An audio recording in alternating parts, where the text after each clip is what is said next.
The Adventures of Tom Sawyer by Mark Twain. Chapter 2. Saturday morning was come, and all the summer world was bright and fresh and brimming with life. There was a song in every heart, and if the heart was young, the music issued at the lips. There was cheer in every face and a spring in every step. The locust trees were in bloom, and the fragrance of the blossoms filled the air. Cardiff Hill, beyond the village and above it, was green with vegetation, and it lay just far enough away to seem a delectable land, dreamy, reposeful, and inviting. Tom appeared on the sidewalk with a bucket of whitewash and a long-handled brush. He surveyed the fence, and all gladness left him, and a deep melancholy settled down upon his spirit.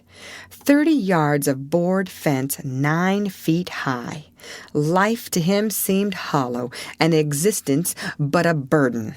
Sighing, he dipped his brush and passed it along the topmost plank, repeated the operation, did it again, compared the insignificant whitewashed streak with the far-reaching continent of unwhitewashed fence, and sat down on a tree box discouraged. Jim came skipping out at the gate with a tin pail and singing Buffalo Gals. Bringing water from the town pump had always been hateful work in Tom's eyes before, but now it did not strike him so. He remembered that there was company at the pump. White, mulatto, and Negro boys and girls were always there waiting their turns, resting, trading playthings, quarreling, fighting, skylarking, and he remembered that although the pump was only 150 yards off, Jim never got back with a bucket of water under an hour, and even then somebody generally had to go after him. Tom said, "Say, Jim, I'll fetch the water if you'll whitewash some." Jim shook his head and said, "Can't, Mars Tom. Old Missus, she told me I got to go and get this water and not stop fooling around with anybody. She say she spec Mars Tom going to ax me to whitewash, and so she told me go long and tend to my own business. She 'lowed she'd tend to the whitewashing." "Oh, never you mind what she said, Jim. That's the way she always talks. Gimme the bucket. I won't be gone only a minute. She won't ever know." "Oh, I doesn't, Mars Tom. Old Missus, she'd take and tar the head off of me. 'Deed she would." She never licks anybody, whacks 'em over the head with her thimble, and who cares for that, I'd like to know. She talks awful, but talk don't hurt. Anyways, it don't if she don't cry. Jim, I'll give you a marvel. I'll give you a white alley." Jim began to waver. "White alley, Jim, and it's a bully taw." "My, that's a mighty gay marvel, I tell you. But, Mars Tom, I's powerful 'fraid old Missus. And besides, if you will, I'll show you my sore toe." Jim was only human. This attraction was too much for him. He put down his pail, took the white alley, and bent over the toe with absorbing interest while the bandage was being unwound.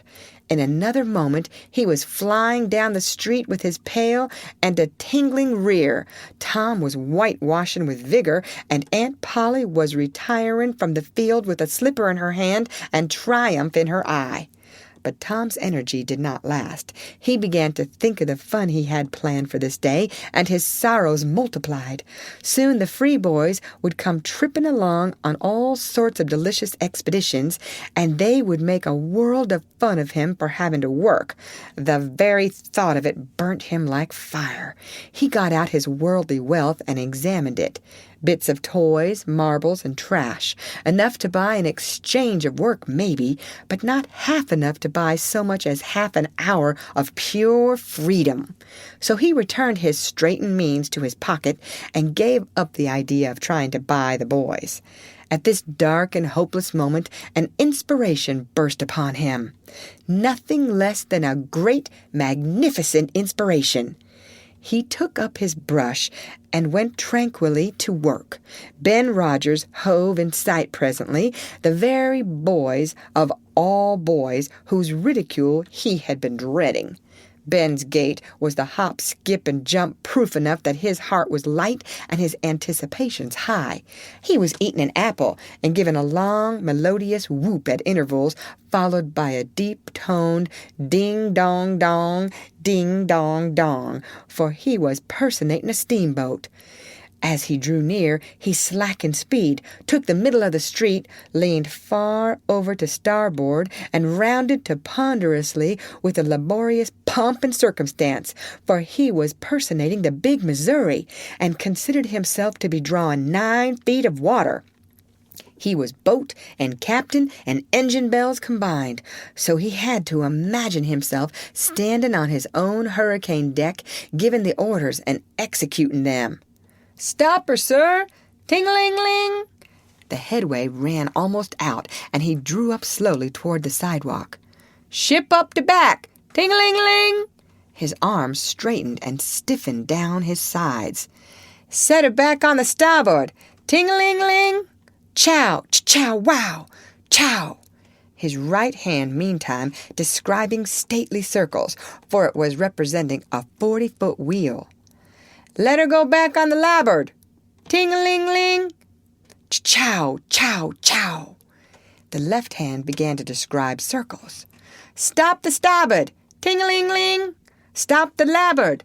Come ahead on the starboard! Stop her! Let your outside turn over slow!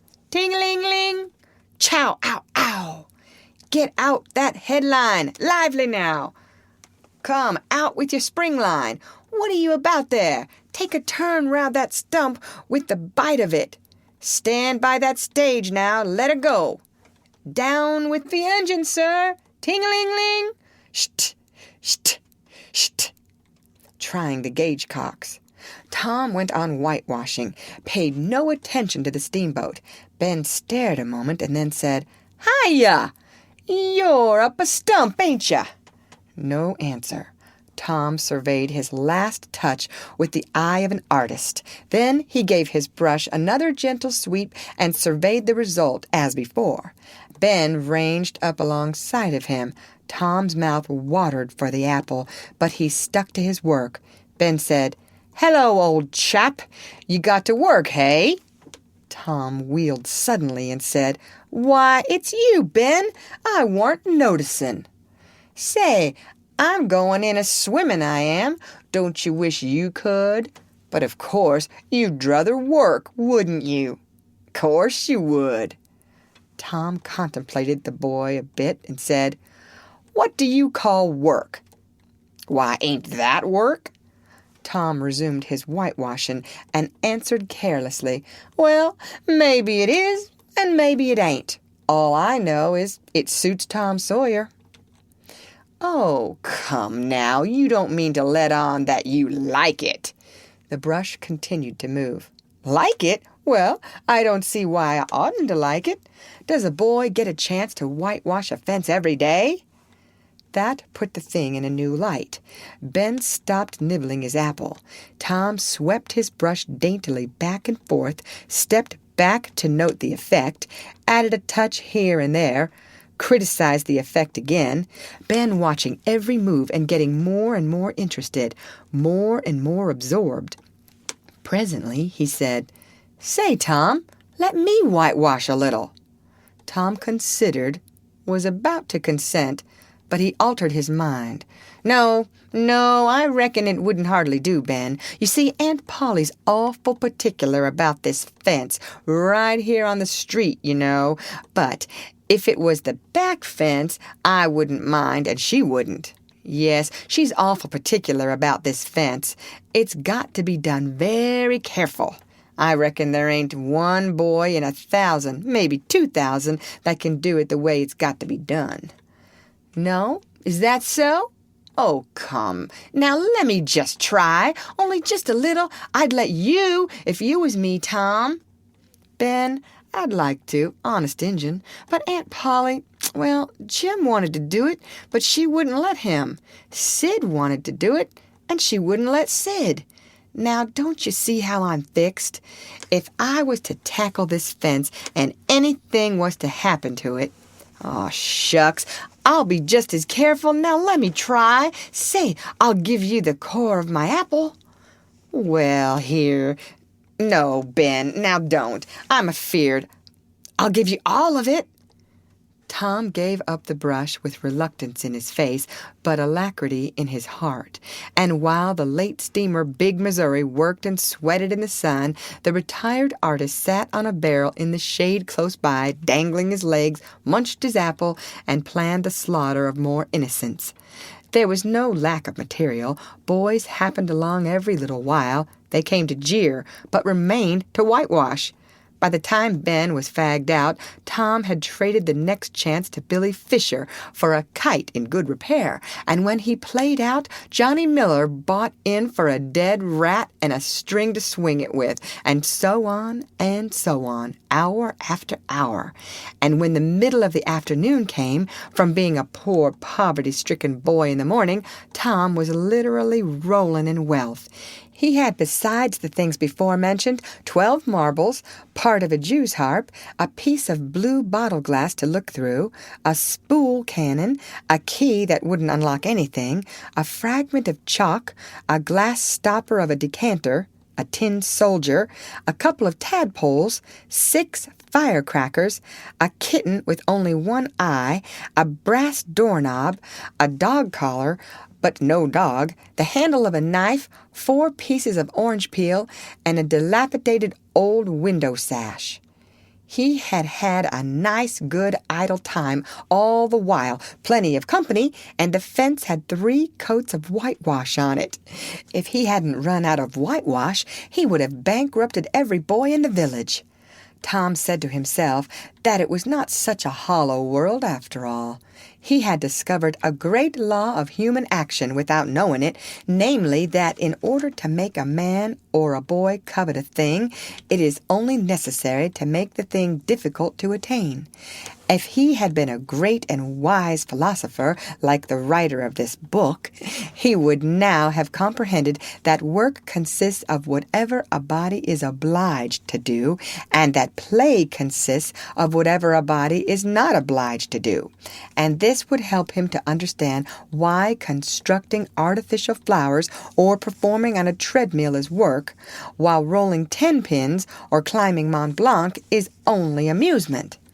There are wealthy gentlemen in England who drive 4-horse passenger coaches 20 or 30 miles on a daily line in the summer because the privilege costs them considerable money. But if they were offered wages for the service, that would turn it into work, and then they would resign. The boy mused a while over the substantial change which had taken place in his worldly circumstances, and then wended toward headquarters to report. End of chapter. Read by Lorraine Montgomery for Lit2Go on the web at fcit.usf.edu.